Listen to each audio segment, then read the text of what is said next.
الشیطان الرجیم بسم اللہ الرحمن الرحیم وما ابرئ نفسی ان النفس لامارۃ بالسوء صدق اللہ العظیم۔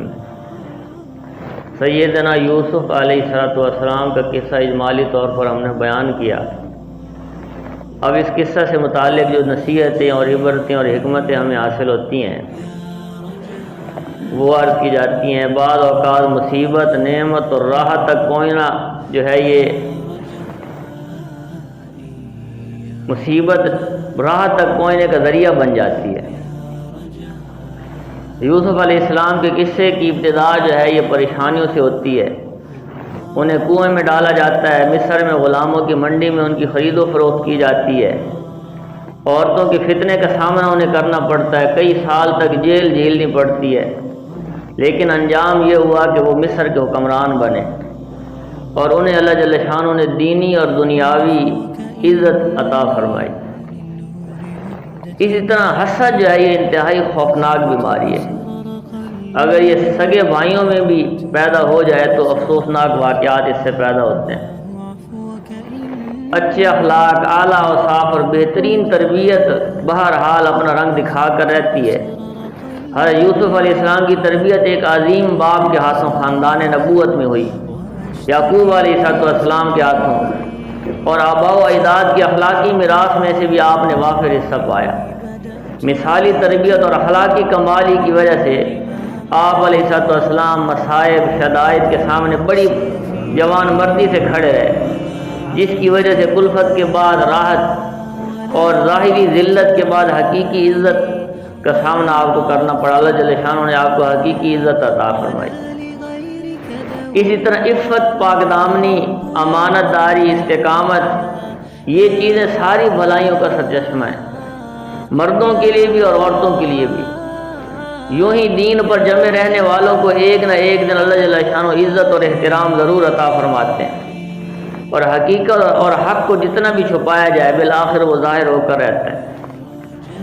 اسی طرح مرد اور عورت کا اختلاط اور خلوت میں میل جول یہ فتنے کا باعث ہے۔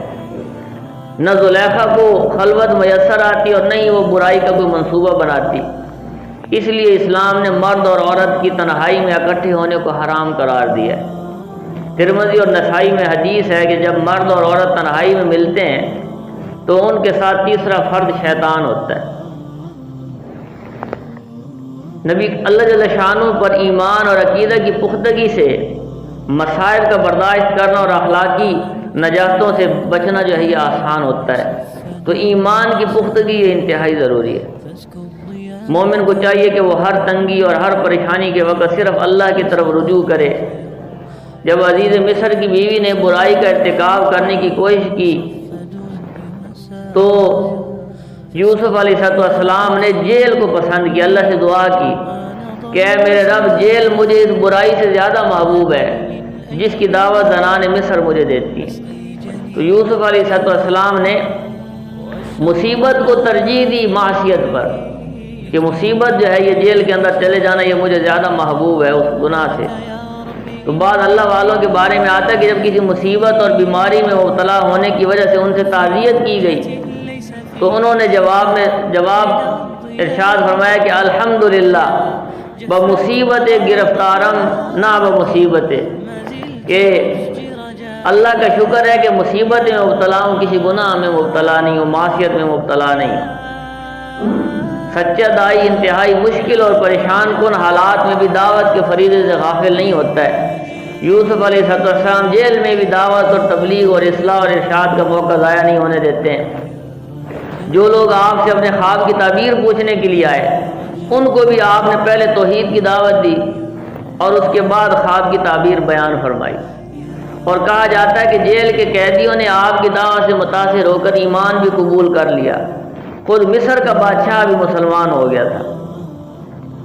ہر مسلمان کو عموماً اور دائی اور پیشوا کو خصوصاً اپنے دامن کی صفائی کا بہت زیادہ اہتمام کرنا چاہیے، کہ اہتمام جو محتم بشان چیزیں ہوتی ہیں ان کا اہتمام کرنا چاہیے اور بہتان سے بچنا چاہیے۔ حضرت یوسف علیہ السلام کو کئی سال بعد جب رہائی ملی تو آپ نے اس وقت تک جیل سے باہر قدم رکھنے سے انکار کر دیا جب تک کہ آپ کی برات اور طہارت کا پاکیزگی کا اعلان نہ کر دیا جائے، تاکہ کل کو آپ کو یہ طعنہ نہ دیا جائے کہ معاذ اللہ تھے تو مجرم مگر رحم اور ترس کھاتے ہوئے رہا کر دیا گیا۔ تو اس لیے یوسف علیہ السلام نے جیل سے نکلنے سے انکار کر دیا اور پہلے کہا کہ میری صفائی بیان کی جائے کہ میں بے گناہ اور بے قصور ہوں۔ تو اس واقعہ سے صبر کی فضیلت اور اس کے بہترین نتائج کا بھی ہمیں یقین آ جاتا ہے۔ یوسف علیہ السلام نے کنویں کی تاریکی سے جیل کی تنہائی تک اور عزیز مصر کے گھر سے بھائیوں کو معاف کرنے تک ہر جگہ مضبوطی کے ساتھ صبر کا دامن جو ہے وہ تھامے رکھا۔ اس صبر کے جو نتائج سامنے آئے وہ کسی سے چھپے ہوئے نہیں ہیں۔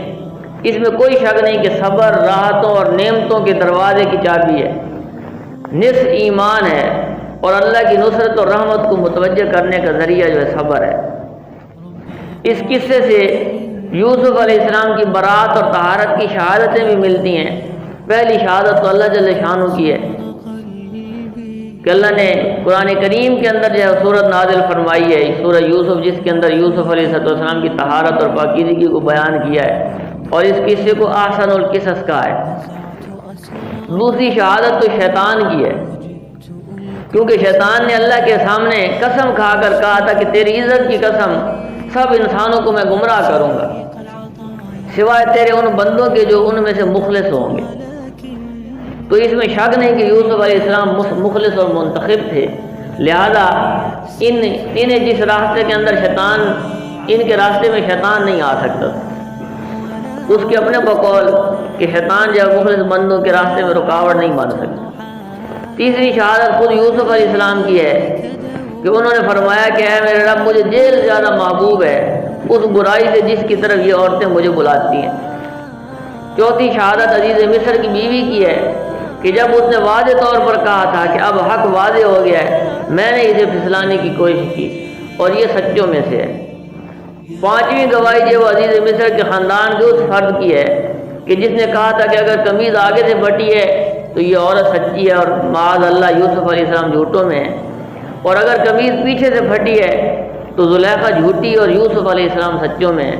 تو جب دیکھا گیا تو قمیض جو ہے وہ پیچھے سے پھٹی ہوئی تھی۔ چھٹی گواہی ان عورتوں کی ہے جنہوں نے اپنے ہاتھ کاٹ لیے تھے۔ انہوں نے آپ کے کردار کی صفائی کی گواہی دیتے ہوئے کہا تھا کہ ہمیں یوسف کے بارے میں کسی برائی کا کوئی علم نہیں ہوا، یوسف علیہ السلام پاک دامن ہے۔ ان تمام شہادتوں سے قطعی طور پر یوسف علیہ السلام کی پاک دامنی ثابت ہوتی ہے۔ اب اگر کوئی آدمی جو ہے آپ علیہ السلام کی طرف برائی کی نسبت کرتا ہے تو اس سے بڑا جاہل انسان کوئی نہیں ہے۔ آپ علیہ السلام معصوم اور پاک دامن تھے۔ اس قصے سے ہمیں 12ویں نصیحت یہ حاصل ہوتی ہے کہ اللہ کسی کو تکلیف میں مبتلا کرنے کا فیصلہ کر لے تو اس کو تقدیر اور فیصلے سے کوئی روک نہیں سکتا، اور اگر کسی کے ساتھ اللہ تعالیٰ خیر اور عزت کا فیصلہ کرے تو اسے بھی کوئی نہیں روک سکتا۔ تو عزت بھی اللہ کے ہاتھ میں ہے، ذلت بھی اللہ کے ہاتھ میں۔ سورہ یوسف کے بعد سورۃ الرعد کی ابتدا ہوتی ہے۔ سورۃ الرعد جو ہے یہ مکی سورت ہے اور اس میں 43 آیات اور 6 رکوع ہیں۔ اس سورت میں توحید اور نبوت اور بعث بعد الموت سے بحث کی گئی ہے۔ اس سورت کی پہلی آیت میں قرآن کریم کی حقانیت کا ذکر ہے، اور جہاں کہیں بھی جن صورتوں کا آغاز قرآن کریم میں حروف مقطعات سے ہوا ہے، الف لام میم، الف لام را، تو ان کی ابتدا میں عام طور پر قرآن کریم کی عظمت کا ذکر ہے۔ سورت کی ابتدا میں اللہ کے وجود اور اس کی وحدانیت کے دلائل بیان کیے گئے ہیں کہ آسمانوں اور زمین، سورج اور چاند، رات اور دن، پہاڑوں، نہر اور غلجات اور مختلف رنگوں، ذائقوں اور خوشبوؤں والے پھلوں کو پیدا کرنے والا ایک اللہ ہے، اور موت اور زندگی، نفع اور نقصان اس اکیلے کے ہاتھ میں۔ قیامت کے دن میں بعث اور جزا کو ثابت کیا گیا ہے کہ یہ ایک ایسا مسئلہ ہے کہ مشرکین کی سمجھ میں یہ بات نہیں آتی تھی کہ قیامت کے دن انسانوں کو دوبارہ کیسے زندہ کیا جائے گا۔ وہ اس بات کا انکار کرتے تھے۔ اللہ کے وجود کو تو وہ مانتے تھے، آسمان اور زمین کے خالق ہونے کو وہ مانتے تھے کہ اللہ ہی آسمان اور زمین کا خالق ہے، لیکن مرنے کے بعد دوبارہ زندہ ہونے کا وہ انکار کرتے تھے۔ اور ان کی سمجھ میں یہ بات نہیں آتی تھی کہ جب ایک انسان کی ہڈیاں بوسیدہ ہو جائیں گی، انسان ریزہ ریزہ ہو جائے گا، اور اس کے گوشت کو اس مٹی میں رل مل جائے گا تو اس کے بعد دوبارہ جو ہے اس کو کیسے زندہ کیا جائے گا؟ تو اللہ تعالیٰ فرماتے ہیں کہ مشرکوں کو تو اس پر تعجب ہوتا کہ مردہ ہڈیوں میں زندگی ڈالی جائے گی، اس پر تو تعجب نہیں کرنا چاہیے۔ اصل تو ابتدا سے پیدا کرنا مشکل ہے، یہ انسان کا وجود کہاں سے گیا؟ تو یہ بھی تو خالق اور مالک نے پیدا کیا ہے، تو جو پہلی مرتبہ پیدا کرنے پر قادر ہے تو وہ دوبارہ بھی پیدا کر سکتا ہے، اور دوبارہ پیدا کرنا اس کے لیے بہت آسان ہے۔ اللہ تعالیٰ نے ایسے فرشتے مقرر کیے ہیں جو اللہ کے حکم سے انسان کی حفاظت کرتے ہیں۔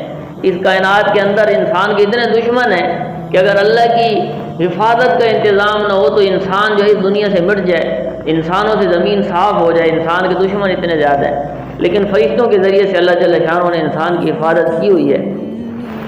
کسی قوم کے ساتھ اللہ تعالیٰ کا جو خصوصی معاملہ ہوتا ہے وہ اپنے معاملے کو اس وقت تک نہیں بدلتا جب تک کہ اس قوم کے حالات نہیں بدل جاتے۔ ان اللہ لا یغیر ما بقوم حتی یغیروا ما بانفسہم، اللہ تعالیٰ کسی قوم کی حالت اس وقت تک نہیں بدلتے جب تک کہ وہ خود اپنی حالت نہ بدل لے۔ تو انسان جو اعمال اختیار کرتے ہیں ان اعمال کی وجہ سے انسان پر حالات آتے ہیں۔ اگر انسان کے اعمال اچھے ہوتے ہیں، اللہ کے یہاں پسندیدہ اعمال ہوتے ہیں تو انسانوں پر اللہ تعالیٰ اچھے حالات بھیجتے ہیں، اور اگر انسانوں کے اعمال برے ہوتے ہیں تو پھر انسان پر حالات بھی اسی طرح آتے ہیں۔ باطل اور اہل باطل کو اللہ تعالیٰ نے اس سیلابی جہاز سے تشبیہ دی گئی ہے جو بظاہر ہر چیز پر چھائی ہوئی ہوتی ہے لیکن بالآخر وہ سوکھ کر ختم ہو جاتی ہے، اس کا وجود بھی ختم ہو جاتا ہے۔ اور حق اور اہل حق کو اللہ نے اس سونے اور چاندی کے ساتھ تشبیہ دی ہے جو زمین پر ٹھہرا رہتا ہے، پھر آگ میں تپ کر بالکل خالص ہو جاتا ہے اور میل کچیل اس سے الگ ہو جاتا ہے۔ دنیا بھر میں باطل کی مادی جھاگ جو اٹھی ہوئی دکھائی دیتی ہے، یہ جھاگ خود بخود بیٹھ جائے گی، لیکن شرط یہ ہے کہ اس کے مقابلے میں حق کے سچے لوگ ہوں، حق کے پرستار موجود ہوں۔ لیکن جو صورت نظر آ رہی ہے وہ تو یہ ہے کہ حق کے نام لیوا نے اہل باطل کے اور اہل باطل نے اہل حق کے بعد طور طریقے اپنا لیے ہیں، سب معاملہ جو ہے وہ گڑبڑ ہو گیا ہے۔ اللہ تعالیٰ نے سورہ رعد کے اندر اہل تقوی کی 8 صفات بیان کی ہیں جو ہر مسلمان کو اپنے اندر پیدا کرنی چاہیے۔ اہل تقوی اور حقیقی عقل مند لوگ وہ ہیں جو اللہ کے عہد کو پورا کرتے ہیں اور وعدہ خلافی سے بچتے ہیں۔ اس کے علاوہ رشتہ داروں کے اچھے سلوک کرتے ہیں، جن رشتوں کو اللہ نے جوڑنے کا حکم دیا انہیں جوڑے رکھتے ہیں، اپنے رب سے ڈرتے ہیں، برے حساب سے ڈرتے ہیں کہ قیامت کے دن ہم نے حساب دینا ہے، اللہ کی رضا کے لیے صبر کرتے ہیں، نماز قائم کرتے ہیں اور اللہ کے دیے ہوئے مال میں سے خرچ کرتے ہیں، برائی کا جواب بھلائی اور اچھائی سے دیتے ہیں، یعنی کہ برائی کا جواب برائی سے دیتے ہیں۔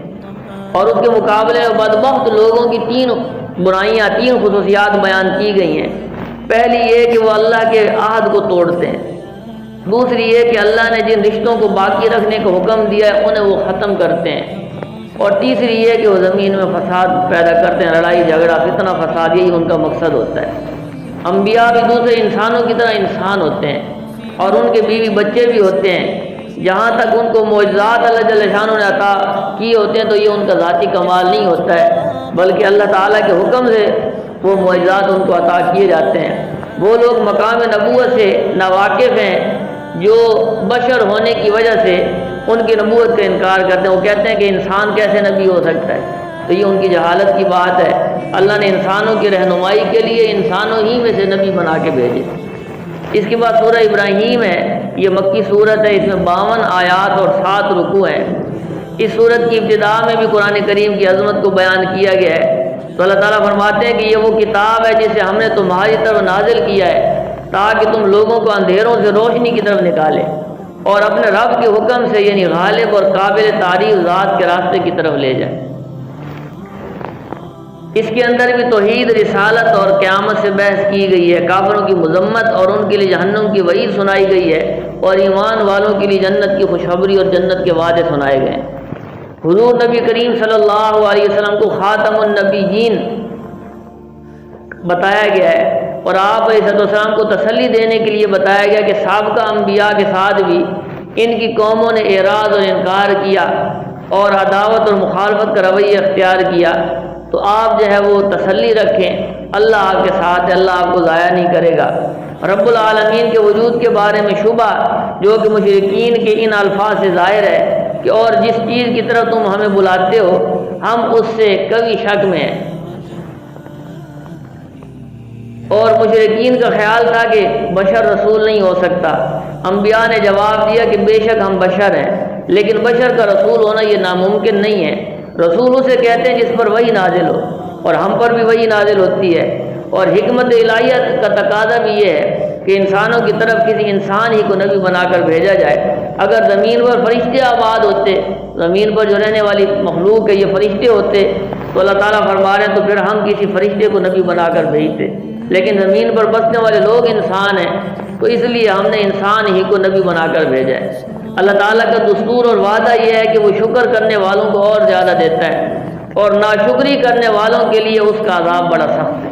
تو اس لیے شکر کرنے کا حکم دیا گیا ہے، اور شکر کی حقیقت یہ ہے کہ انسان منعم کے فضل کا اقرار کرے، جس کی نعمتیں تو آپ کے اوپر ہوں تو اس کے انعامات کا اقرار بھی کرے، اس کی تعریف بھی کرے، اور نعمت کو اسی مقصد کے لیے استعمال کرے جس مقصد کے لیے وہ نعمت عطا کی گئی، اس کے علاوہ اور کسی مقصد کے لیے اس نعمت کو استعمال نہ کیا جائے۔ اور نعمت علم کا تقاضا یہ ہے کہ عمل کیا جائے، جو علم دیا ہے اللہ نے، علم جو دیا اس علم پر عمل کیا جائے، اور جاہلوں کو تعلیم دی جائے، اور اسی پر دوسری نعمتوں کا قیاس کر لیا جائے۔ اس صورت میں ابراہیم علیہ السلام کی وہ دعائیں خاص طور پر ذکر کی گئی ہیں جو انہوں نے بیت اللہ کی تعمیر کے بعد اہل مکہ، اپنی اولاد اور خود اپنے خاندان کے لیے مانگی تھی۔ ان دعاؤں میں انہوں نے امن، رزق، دلوں کے میلان، اقامت صلاۃ اور مغفرت کی اللہ تعالیٰ سے درخواست کی۔ حق اور ایمان کے کلمہ کو شجرہ طیبہ یعنی پاکیزہ درخت کے ساتھ تشبیہ دی گئی ہے، جس کی جڑ بڑی مضبوط اور اس کا پھل بڑا شیریں ہوتا ہے، اور جبکہ کلمہ خبیثہ کے لیے قرار بھی نہیں ہوتا اور وہ ہوتا بھی بے ثمر ہے۔ سورہ ابراہیم کے آخری رکوع میں قیامت کی منظر کشی کی گئی ہے اور جہنم کے ہولناک عذابوں کا تذکرہ ہے۔ جیسے سورت کا آغاز نزول قرآن کی حکمت کے بیان سے ہوا تھا، اسی طرح اس کی آخری آیت میں بھی اس کا مقصد نزول بیان کیا گیا ہے۔ اللہ تعالیٰ فرماتے ہیں کہ یہ قرآن لوگوں کے لیے اللہ کا پیغام ہے، تاکہ اس سے انہیں ڈرایا جائے، اور تاکہ وہ جان لیں کہ وہی اکیلا معبود ہے، اور تاکہ اہل عقل نصیحت حاصل کریں۔ تو قرآن جو ہے یہ راہ ہدایت ہے اور نصیحت کا، عبرت کا حاصل کرنے کا ذریعہ ہے، اور قرآن تعلیمات پر عمل کرنے سے ہی ہم جو ہے دنیا اور آخرت کا کامیابی حاصل کر سکتے ہیں۔ تو اللہ جل شانہ مجھے آپ کو ان قرآن علوم کو سمجھنے کی، اس پر عمل کرنے کی اور دوسرے انسانوں تک پہنچانے کی توفیق نصیب فرمائے۔